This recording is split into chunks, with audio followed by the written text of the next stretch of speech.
Hello students, welcome back for our English class. Today we will discuss about our second lesson. We are not afraid to die if we can all be together. Written by Gordon Cook and Alan East.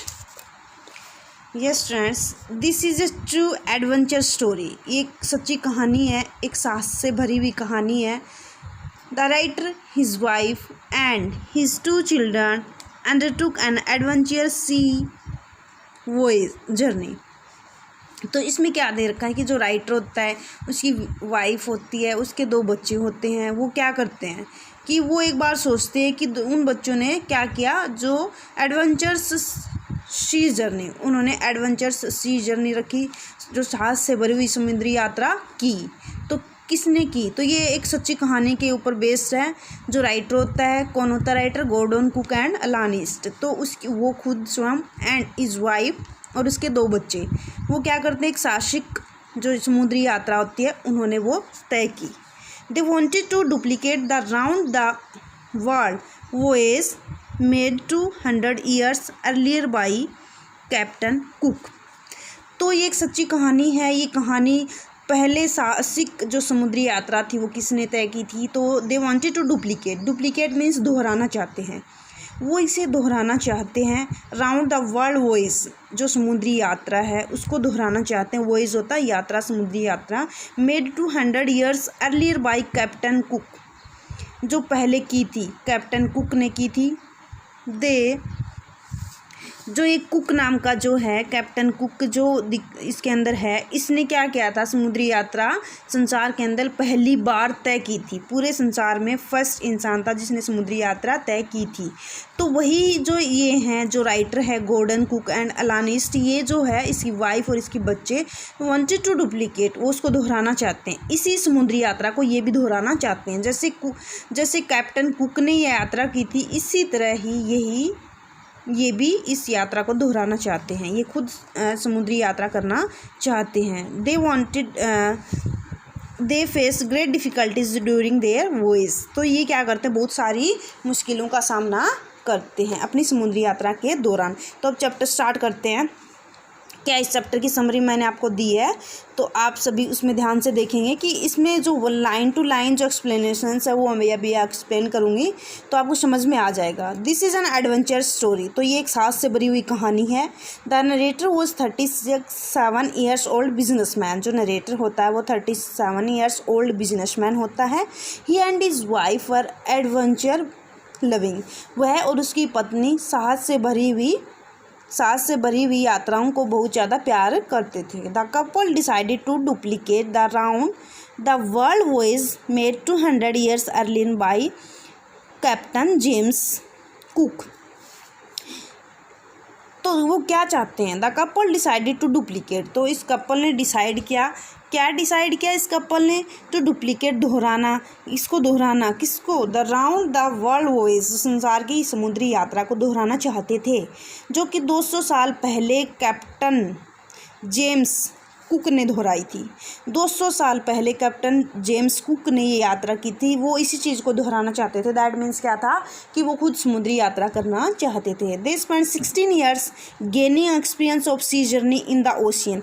तो उन्होंने 16 साल बिता दिए gaining experience पाने के लिए सी journey का इन the ocean, समुद्र के अंदर. Then one day the whole family, एक दिन क्या होता है कि कंप्लीट जो फैमिली होती है set out on the long and difficult journey. तो एक दिन क्या होता है कि उनकी जो होल फैमिली होती है, कंप्लीट जो फैमिली होती है वो सेट आउट कर लेती है क्या, the long and difficult journey. इस जो मुश्किल जो जर्नी है इसको तय करने के लिए वो अपना मन बना लेती है. Apart from the writer and his wife, कौन कौन होता है उस जर्नी के अंदर?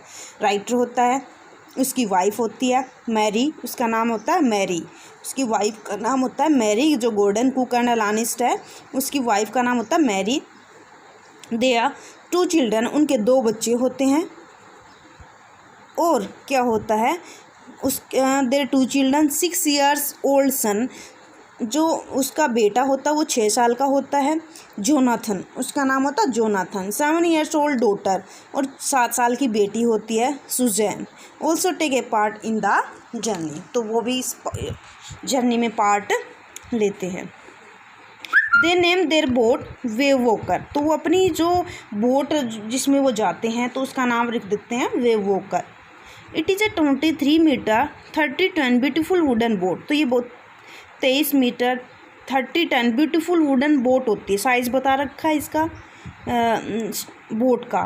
दे had spent months fitting it with necessary things and testing it out in the rough weather. तो वो दे हैड स्पेंट, उन्होंने व्यतीत किया, क्या व्यतीत किया, मंथ्स, बहुत सारा उसने मंथ लगा दिया। Fitting it with necessary things, कि अगर हम यात्रा के दौरान जाते हैं तो कौन कौन सी चीज़ों की ज़रूरत पड़ेगी, तो वो चीज़ें इन्होंने नोट कर ली और क्या किया, it with necessary things and testing it out in the rough weather. इस जो रफ वेदर, जो उसमें बोट में जाएंगे, जो रफ वेदर का वो फेस करेंगे, तो उसके अकॉर्डिंग क्या क्या डिफ़िकल्टीज़ हो सकती हैं, क्या क्या सामान की नेसेसिटी हो सकती है, तो उन्होंने उसी के अकॉर्डिंग अपनी जो बोट है वो प्रिपेयर की। They had planned a journey of 1,05,000 kilometres. तो क्या होता है कि उन्होंने प्लान किया जर्नी का कितने किलोमीटर्स, 1,05,000, 1,05,000 किलोमीटर जाने के लिए उसने तय किया। The first leg of this journey past a pleasantly. जो पहला जो चरण होता है, किसका पहला चरण, उस जर्नी का, वो प्लीजिएंटली बीत गया, खुशी खुशी बीत जाता है।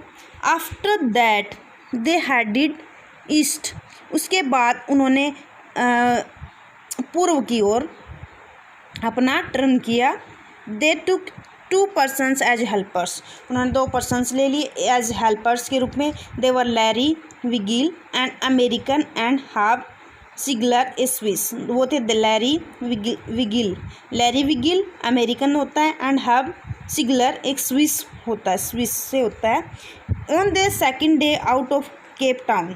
तो केप टाउन कहाँ का, एक केप टाउन एक साउथ अफ्रीका का एक टाउन है, केप टाउन के नाम से जाना जाता है। तो एक जगह है साउथ अफ्रीका के अंदर।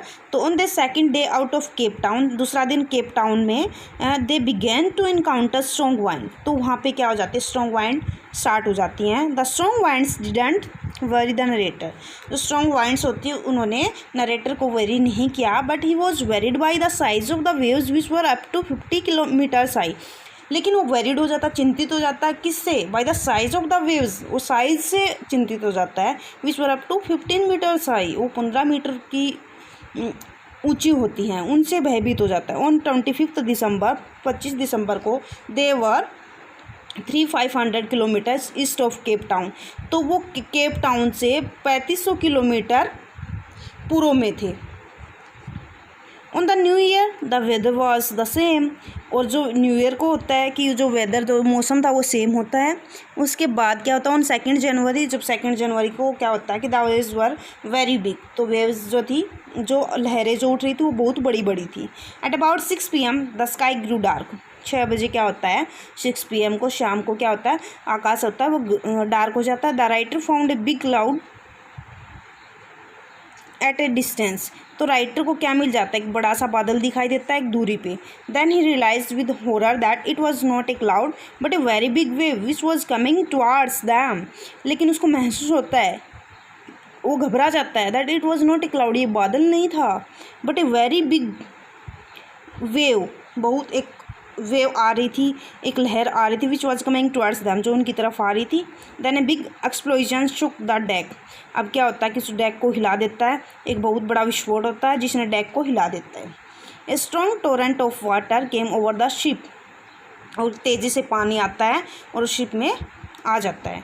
The writers had smashed into the wheel. जो राइटर्स जो होता है वो क्या करता है, फिर अब देखो पानी आ जाएगा अचानक से, तो राइटर को क्या लगेगा, क्या वो खुश होएगा, तो वो बेचारा क्या हो जाता है कि घबरा जाता है। और क्या करता है वो, फिर वो क्या करेगा, smashed into the wheel, he was tossed overboard and felt himself sinking.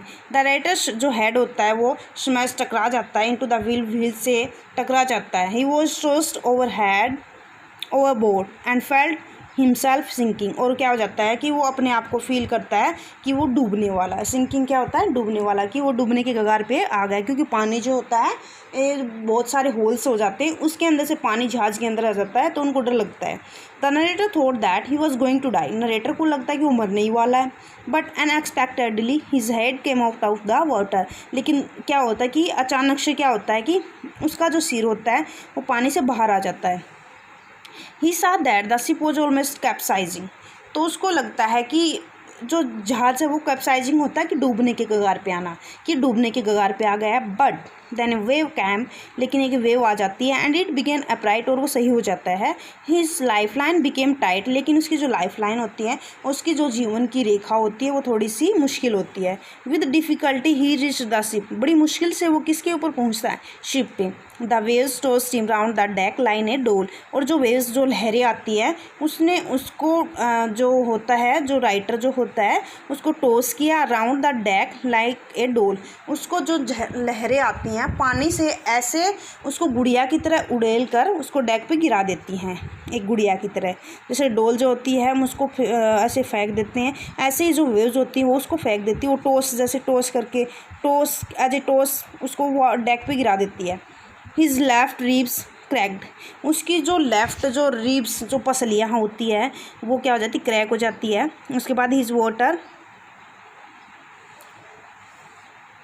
Mouth was filled with blood, उसका जो माउथ होता है वो खून से भर जाता है। एंड ब्रोकन टीथ, उसके दांत टूट जाते हैं, जिसके कारण उसका पूरा फेस मुंह जो है खून से ब्लड से भर जाता है। There was a water everywhere on the ship, और वहाँ पे वाटर होता है एवरीवेयर, शिप के ऊपर वाटर ही वाटर होता है। He felt that there was watering in the lower part of the ship, उसने देखा कि जो नीचे वाला जो हिस्सा है उस पर भी पानी आया हुआ है। But he could not leave the wheel in order to investigate, लेकिन व्हील्स को नहीं छोड़ सकता था, जो व्हील जो इन्वेस्टिगेशंस के लिए उसको छोड़ नहीं सकता था, क्योंकि व्हील्स अगर उसने छोड़ दिया तो पानी में जहाज़ डूबने की बहुत ज़्यादा संभावना हो जाती है, तो वो उसको भी नहीं छोड़ सकता था। लेकिन सडनली मैरी कौन होता है यहाँ पे, उसकी वाइफ, वो आ जाती है, केम अप, वो आती है, and told him that the ship was sinking, और वो बताती है कि वो जो जहाज़ है वो डूबने वाला है। He asked her to take the wheel of the ship, वो उससे पूछती है to wheel for the ship, चलो आप इसको व्हील को कंट्रोल करना, एंड मैं नीचे जाता हूँ, और वो नीचे चला गया। ही फाउंड लैरी एंड हव वर पंपिंग वाटर फ्रेंटिकली होता है अंधाधुंध, मतलब बहुत ज़्यादा क्या कर रहे होते हैं। लैरी एंड हेल्प कौन थे, जो उसके हेल्पर्स होते हैं, वो अंधाधुंध पानी को उसके वर पंपिंग वाटर फ्रंट पानी को बाहर निकाल रहे होते हैं। He went into the children's cabin, और चिल्ड्रन बच्चों के कैबिन में जाता है। उसके बाद में वो he found that shoe had a big bump above her eyes, और जो शू होती है उसकी जो उसकी सुजैन जो बेटी होती है उसकी जो आइज़ होती है उसके ऊपर गहरी चोट के निशान होते हैं। बम्प मीन्स गहरी चोट के निशान होते हैं। तो आगे कंटिन्यू करते हैं, इसी चैप्टर को आगे करते हैं। उसके बाद क्या होता है,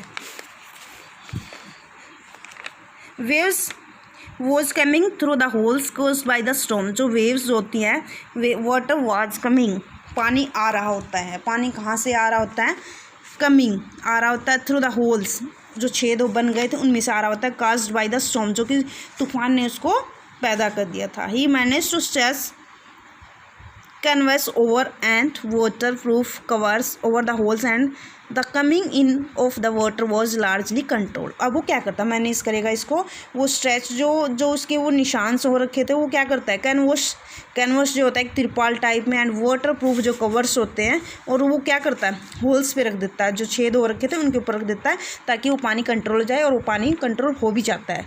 देयर वॉज देर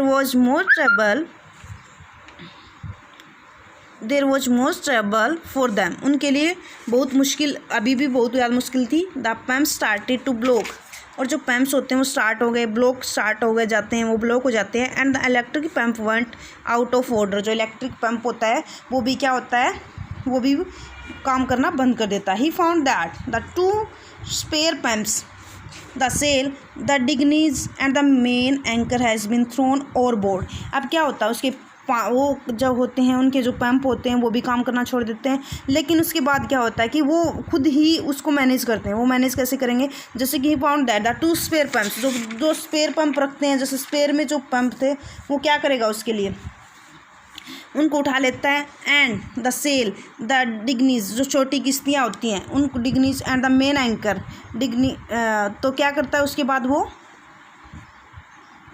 जब उसको देखता है कि जहाज़ में बहुत ज़्यादा लीकेज का ज़्यादा वो हो जाता है, तो वो क्या करता है, वो जो छेद होते हैं उनमें कैनवस और वाटरप्रूफ कवर फैलाने में वो सक्सेस हो जाता है। उसके बाद क्या करता है, उसने देखा कि पानी काफ़ी हद तक कम हो गया है, उसके लिए मुसीबत आने वाली थी, लेकिन जो पंप होता है वो काम करना बंद कर देता है, तो बिजली का जो पंप है वो भी ख़राब हो जाता है। उसने देखा कि फिर वो देखता है कि उसके पास 2 स्पेयर पंप्स भी हैं और क्या क्या है उसके पास, सेल पतवार भी है, छोटी किश्तियाँ भी हैं। तो वो क्या करता है, हैज़ बिन थ्रोन ओवरबोर्ड, तो उसने क्या किया, सागर में गिर गए हैं। उसने देखा जैसे हम कुछ मटेरियल रखते हैं, स्पेयर मटेरियल रखते हैं, अगर कोई चीज़ ख़राब हो जाती है उसकी जगह काम आ जाती है, लेकिन वो चीज़ भी क्या हो जाती है, सागर में गिर जाते हैं। ही remembered that he had another electric pump and luckily it worked, उसने देखा कि शायद हाँ एक पंप और भी है जो कि काम कर सकता है। By the next morning most of the water level was under control, लेकिन नेक्स्ट मॉर्निंग को देखता है कि जो पानी का बहाव था वो अंडर कंट्रोल था, but there was a big leak somewhere, लेकिन फिर भी एक बिग लीक था, कहीं ना कहीं बिग लीक था, कुछ कहीं लीकेज था। फिर क्या करता है वो, he found that some section of the lower part of the ship had been smashed, लेकिन कुछ देखता है कि कुछ सेक्शंस हैं जो कि मतलब अभी काम नहीं कर रहे हैं। कुछ ऐसा लगता है उसको, जहाज़ के नीचे के भाग में एक बड़ा हिस्सा जैसे उसको लगता है कि कुछ टूट गया है, स्मैश्ड हो गया है, part of the ship has been smashed, that mean टूट गया है। The narrator realised that the ship would not hold together long enough for them to reach Australia. अब उसको लगता है कि उसको महसूस होता है कि हम ऑस्ट्रेलिया नहीं पहुंच पाएंगे, बड़ा मुश्किल है। He check his charts and found that they were 2 small island a few 100 kilometres to the east, लेकिन वो देखता है कि दूर दूर तक, उसने जब अपने चार्ट को चेक किया तो देखा कि पूर्व दिशा में कुछ 100 किलोमीटर दूर 2 छोटे छोटे द्वीप हैं। But the wind and the waves did not abate their chances of reaching the islands were slim, लेकिन क्या था कि उसको तो थोड़ा सा ये लगता है कि वो बहुत ज़्यादा दूर है, लेकिन अगर हवाओं एवं लहरों की कमी नहीं आई तो उनके द्वीप पर पहुंचने की संभावना बहुत ज़्यादा वर स्लिम, दैट मीन्स स्लिम, ऐसे कहते हैं ना, स्लिम है ये, दैट मीन्स कम, ये कि मतलब उसकी वहाँ पहुँचने की संभावना बहुत ज़्यादा कम होती है। ऑन 4 जनवरी को क्या होता है कि they reach the last few centimetres of water, लेकिन क्या होता है कि अब उसको 4 जनवरी को उन्होंने जहाज़ में घुसे हुए पानी को कुछ सेंटीमीटर तक पहुंचा दिया।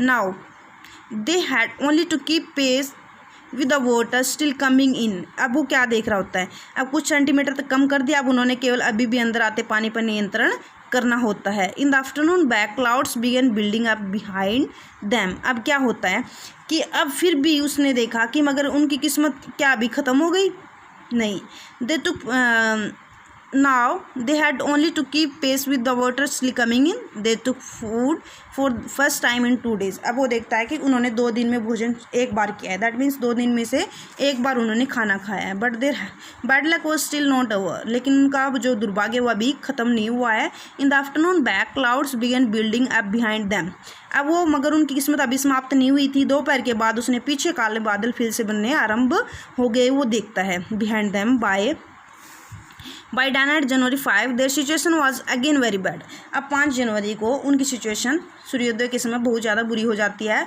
The narrator went into comfort the children, अब नरेटर जाता है बच्चों को थोड़ा सा साहस देने के लिए, कंफर्ट करने के लिए उनको। John asked if you was going to die, उसका बेटा पूछता क्या हम मर रहे हैं। देन ही सैड, और तब वो कहता है that they were not afraid of dying if they could all together, तो वो क्या कहता है, जो ने पूछा कि क्या वह मर जाएगा, तब उसने कहा कि अगर सब ने एक साथ मरना है तो उसे मरने का भी डर नहीं है। That evening the narrator and his wife sat together holding hands, they felt that their end was near, अब क्या होता है कि उस शाम को जो नरेटर होता है उसकी पत्नी मैरी जो होती है हाथ पकड़कर बैठे रहे, उन्हें लगा कि उनका अंत निकट आ गया है। Luckily by the morning of January 6 the wind east, लेकिन लकीली किस्मत से 6 जनवरी को प्रातः तक हवा की रफ्तार होती है वो बहुत कम हो जाती है, ईस्ट हो जाती है। The narrator checked and rechecked his calculations, तो जो नरेटर होता है उसने अपनी गणना की बार बार जांच करता है। वो they had lost their main compass, जो उनका जो कंपास जो होता है दिशा सूचक जो होता है वो भी उनका खो गया था। He was using a spare one which was not very reliable, लेकिन वो जो दूसरा स्पेयर यंत्र जो यूज कर रहा था वो रिलायबल भरोसेमंद नहीं था, विश्वसनीय नहीं था। About 2 PM he hold Larry to steer a course of 185 degrees. अब वो क्या करता, लगभग 2 बजे उसने लैरी को बताया कि वह 185 डिग्री की तरफ जहाज को ले जाए। He said that if they were lucky they could expect to see the island at about 5 PM। अब उसने कहा कि अगर वो लकी होंगे तो वो 5 बजे हुए द्वीप पर पहुंच जाएंगे। उसके बाद क्या होता है, then he went below with a heavy heart. तब उसके बाद क्या होता है कि अब उसने ये लगता है कि अगर वो लकी होंगे तो वो पहुंच जाएंगे, उसका टारगेट था। तब भारी मन से वो क्या करता है, heavy heart, then he went below, तब वो नीचे आ जाता है भारी मन से, क्योंकि उसको लगता है कि शायद वो नहीं रहेंगे, उनकी अब वो मर जाएंगे। It was surprising that he felt asleep. ये सरप्राइज की बात थी, हैरानी की बात ये थी कि उसको नींद आ जाती है। ही वोक अप एट 6 PM, वो 6 बजे उठता है। इट वॉज ग्रोइंग डार्क, और ये अंधेरा होने वाला था। ही thought that they had miss the island, अब उसको लगता है कि वो उसने आइलैंड को चूक गया है, ये आइलैंड उसका चला गया। बट जस्ट देन, लेकिन तभी जोनाथन उसका बेटा आता है कि man told his father that they were about to reach the island. उसको बताता है कि हम आइलैंड पे पहुंचने वाले हैं। The narrator could not believe his ears, अब उसको उसके कानों पे विश्वास नहीं होता है। He rushed on deck and found that there were the island at a distance. लेकिन क्या होता है कि उसको अपने कानों पे विश्वास नहीं होता, वो भागकर डेक पर गया और उसने दूरी पर, डिस्टेंस पर द्वीप को देखता है। दे अंकर्ड ऑफ शोर फॉर द नाइट। अब उसके बाद रात के लिए उन्होंने तट से दूर लंगर डालते हैं वो। द नेक्स्ट मॉर्निंग क्या होता है, ऑल द 28 इनहेबिटेशंस, जो क्या होता है कि अगली जो प्रातः होती है द्वीप के सभी 28 जो इनहेबिटेशन जो निवासी होते हैं उन्हें तट पर आने में उसकी सहायता करते हैं वो। हेल्प देम अशोर, किनारे पे, एंड चीयर देम, और उनका cheer them that means welcome करते हैं। Thus the lives of narrator, इस प्रकार narrator and his family was saved, और उसकी फैमिली बच जाते हैं। He remember the work done by Larry and Herbie. अब क्या होता है कि अब उसे लैरी एवं हैर्बी द्वारा किया गया वो काम याद आता है। Remain cheerful even in danger, जो कि खतरों में भी बहुत ज़्यादा मुस्कुराते रहे, जो उसके हेल्पर्स से वो खतरों में भी मुस्कुराते रहे। His wife Mary stayed at the wheel during crucial hours. अब क्या होता है कि उसकी जो पत्नी होती मैरी, जो महत्वपूर्ण समय आया कि स्टेयरिंग जो चक्कर था उसका उस पे वो प्रेजेंट रही, उस पे वो क्रूशियल रही, दैट अटेंशन में रही वो। He was thankful to his children also, वो अपने बच्चों का भी आभारी धन्यवादी था। क्योंकि he 7 years old daughter did not care for injuries, and जो उसकी 7 साल की बेटी होती है उसकी आंख पे चोट के निशान आ जाते हैं, लेकिन वो उसकी परवाह नहीं करती है। And his son was not afraid to die, और उसका जो बेटा होता है वो मरने से डरता नहीं है। तो ये था आपका chapter we are not afraid to die. We are not afraid, हम नहीं डरते हैं मरने के लिए, अगर हम if we can all be together, अगर हम इकट्ठे हैं तो हमें मरने से नहीं डरते। तो ये किसने कहा था, ये वाली लाइंस उसके बेटा जोनाथन ने कही थी। तो ये था आपका chapter written by Gordon Cook. तो नेक्स्ट वीडियो में हम फिर मिलते हैं आपके साथ एक नेक्स्ट चैप्टर के साथ। Okay, thank you.